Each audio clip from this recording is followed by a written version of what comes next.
This is the beginning of Argon's Log, keeping track of the events that have happened while I am, for the most part, by myself.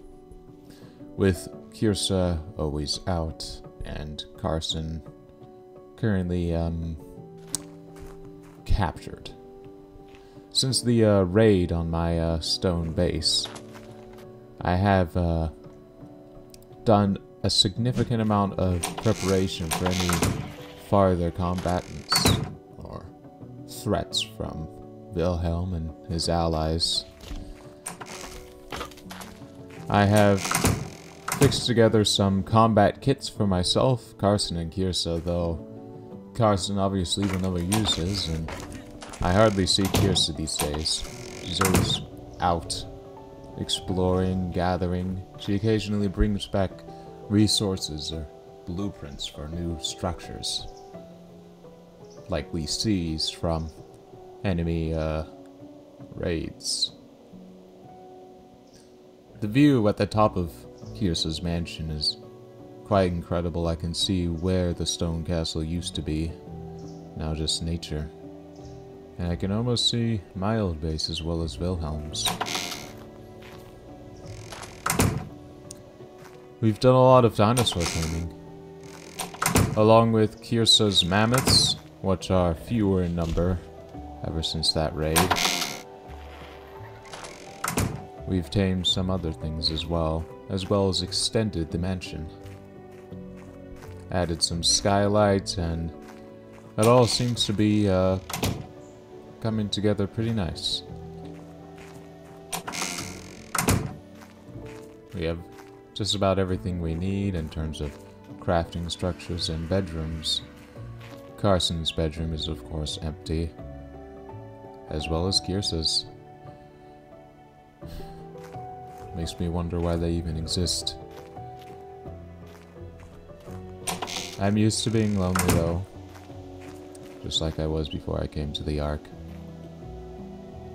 We have Brachiosaurus, which are incredibly good for metal farming, and such metal is deposited into this wonderful structure provided by Kirsa, the Industrial Forge.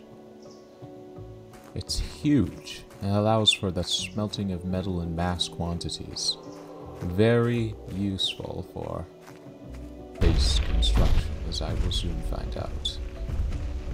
Throughout my daily routine, I go on an expedition using the Brachiosaurus, as its heavy stomps can easily gather large amounts of metal. And there's about nothing that can threaten me while I'm this high up.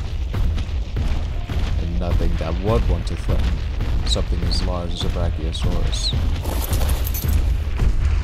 This industrial forge, though it appears complicated, it is quite simple to operate, which is fortunate. Just turn it on and ignite the flame, and it's good to go. Now, using the metal that I've gathered, I realized that stone structures may not be the way to go, though. So I began working on a different type of structure that is significantly more fortified. Metal foundation is the first part of this structure.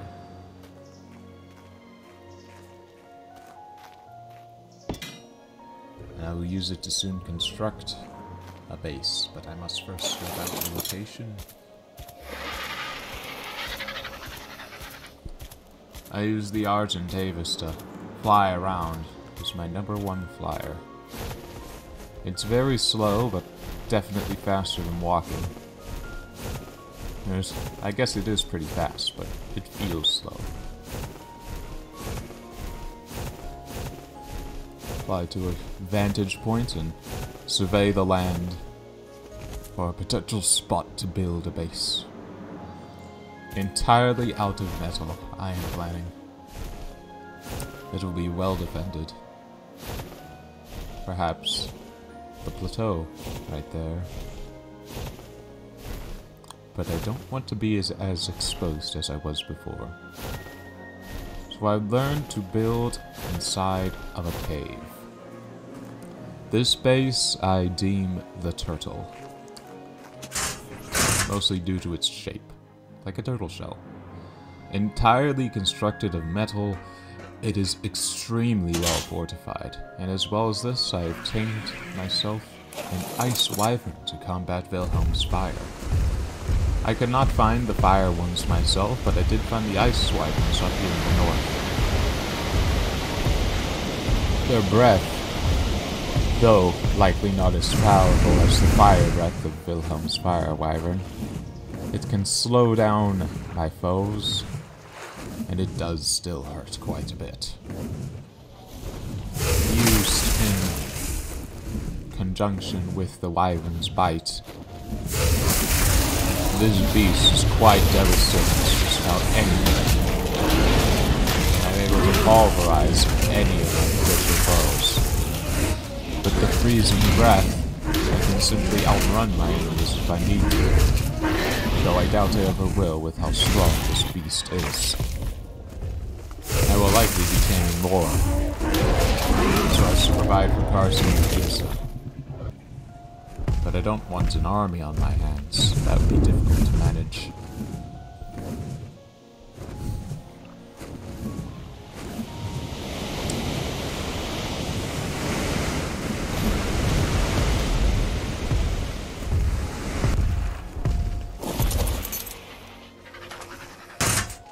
Now,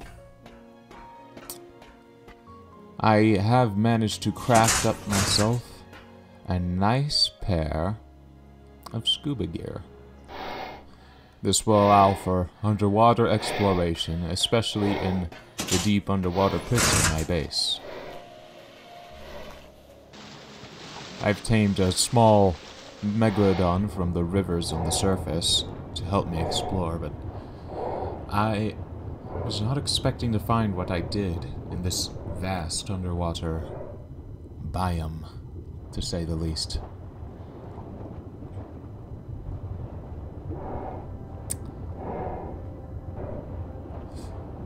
Through exploring, I found there's a multitude of life teeming down here. Prehistoric, aquatic animals, complementing the dinosaurs on land, as well as the plants down here, all bioluminescent. A very handy natural light source. I suspect it would be pitch darkness down here if not for them. And that is a giant squid. I should probably not go near it. It would pulverize me. Seems huge.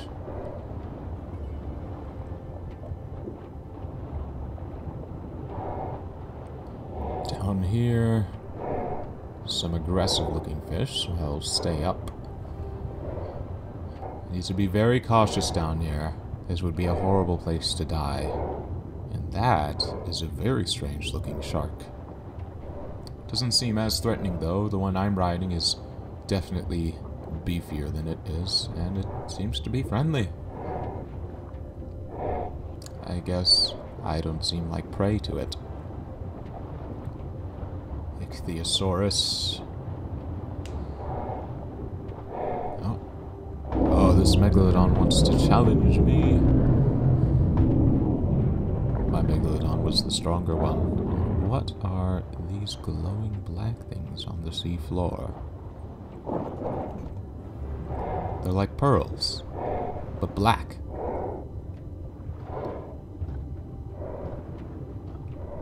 They actually look quite nice. I might make jewelry out of them. Or I just want to collect them. They are pretty darn heavy though, but my megalodon can carry them just fine. What are these? Turtles. In my experience, turtles are not all that aggressive, so I hope that these ones aren't, and seems like they're not. The longer I stray from my megalodon, the more nervous I get. Don't want to be caught off guard by some hungry giant squid. This part of the cave has gotten to be very dark. I can hardly see anything. I'm just hoping that eventually I'll be able to find an exit. I don't want to be stuck down here in the dark abyss forever. My scuba does have limited oxygen.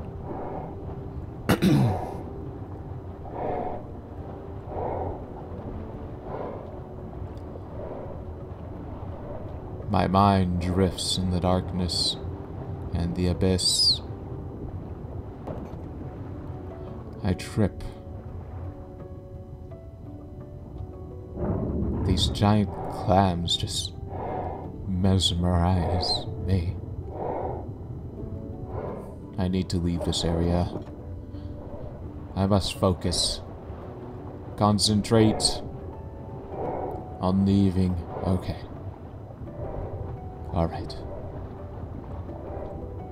The bioluminescence is seeming to stop, which must mean I'm approaching the surface.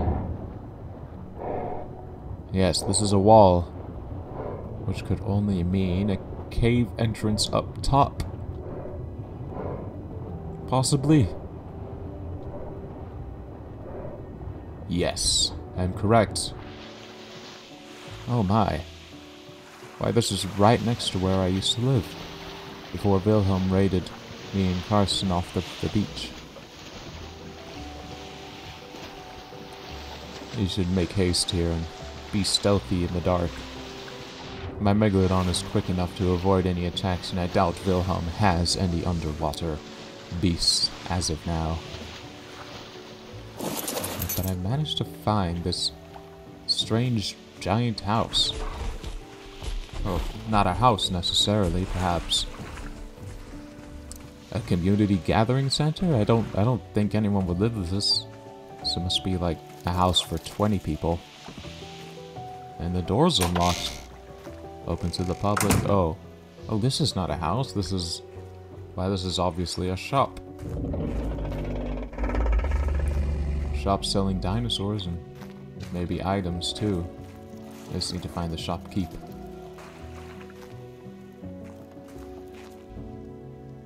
I managed to find the shopkeep, and they gave me a brief tour of their shop. Though their voice did seem familiar to me. Couldn't place my tongue on where.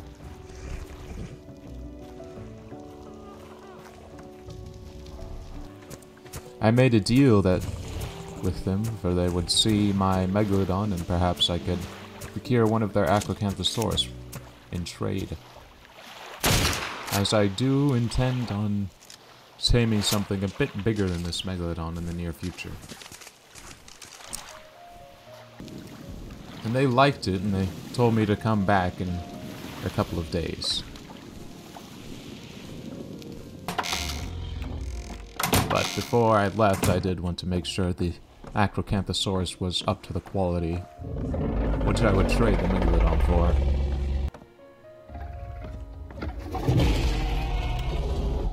After giving it a test drive,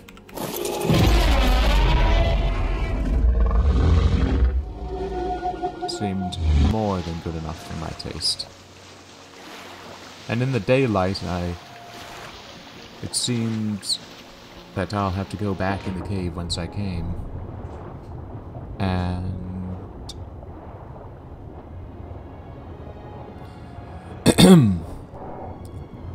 I went back to the tunnel which I recently escaped from, and it seemed to be much brighter now. It seems the bioluminescence reacts to the daylight. In dark it grows darker, and in light it grows lighter, and now I can see the cave which I traveled through blindly. And that is a rather frightening looking fish. Perhaps a more powerful replacement for my Megalodon, and oof, that one is huge.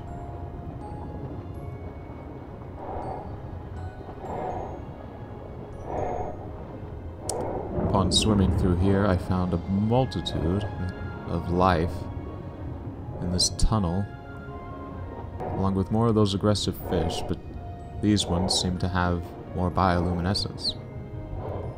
A much more aesthetically appeasing tame. The Ichthyosaurus, I find they swarmed around me, and initially I thought they were about to kill me, but it seems like they were just curious. So I avoided hitting them, but I did manage to escape their body cuddle. They're quite cute, but cute is not what we need to fight Wilhelm. We need deadly.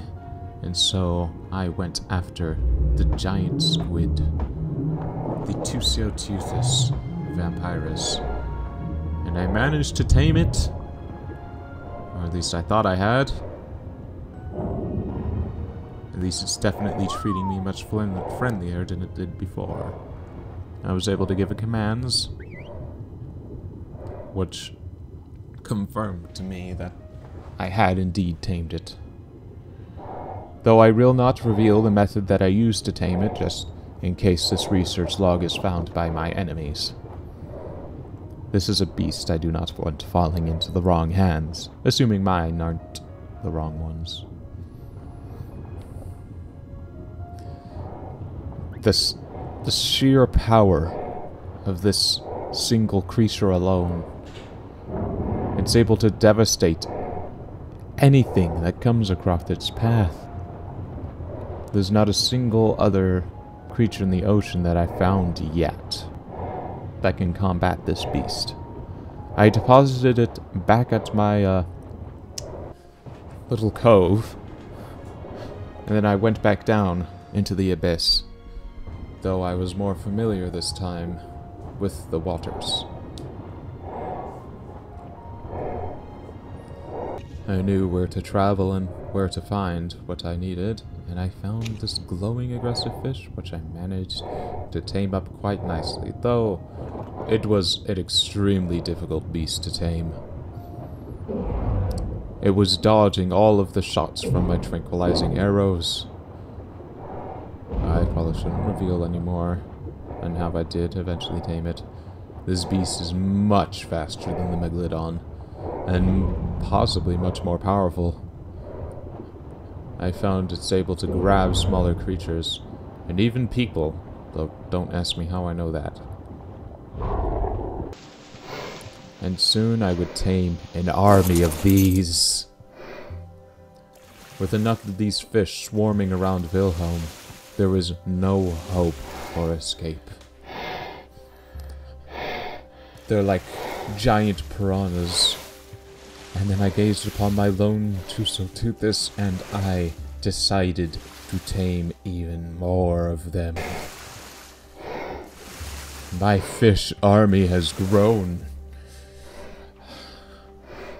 I feel like some sort of god of the sea at this point. I've tamed just about everything I've found. And I've even managed to put a saddle on the Tuso. And I found they're really quite fast, but that's probably just because they're big. But one beast I've yet to tame, the Mosasaurus, and I will use the Tuso to help me tame it. By grabbing it with my tentacles, or the Tuso's tentacles, it tranquilizes it, and knocks it unconscious for me to tame it. And so I do. But I'm keeping it in a separate moon pool.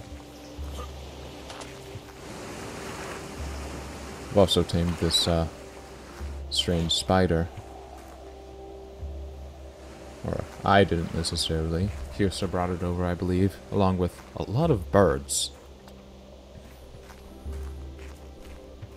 In fact, Kirsa has brought over a multitude of dinosaurs.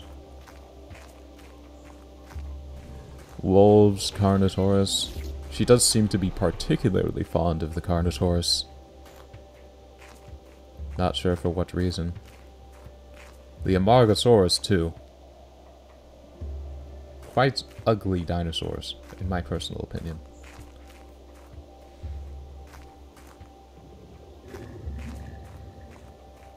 And I did tame one of these turtles, and the Quetzalcoatlus, with a platform on its back, which I might use for building in the future.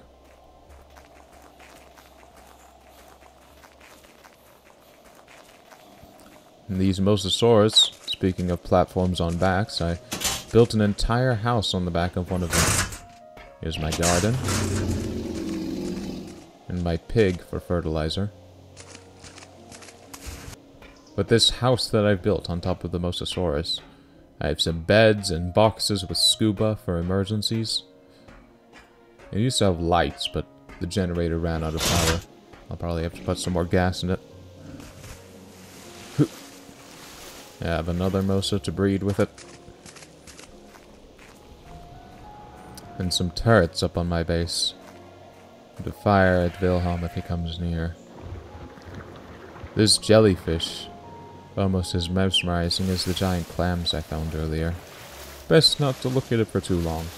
And this strange-looking shark, Helicoprion, I found, has the ability to create blueprints out of tools, stunning things with its tail, and chopping through them with its saw mouth. A formidable fish in my army. I don't think Wilhelm stands a chance.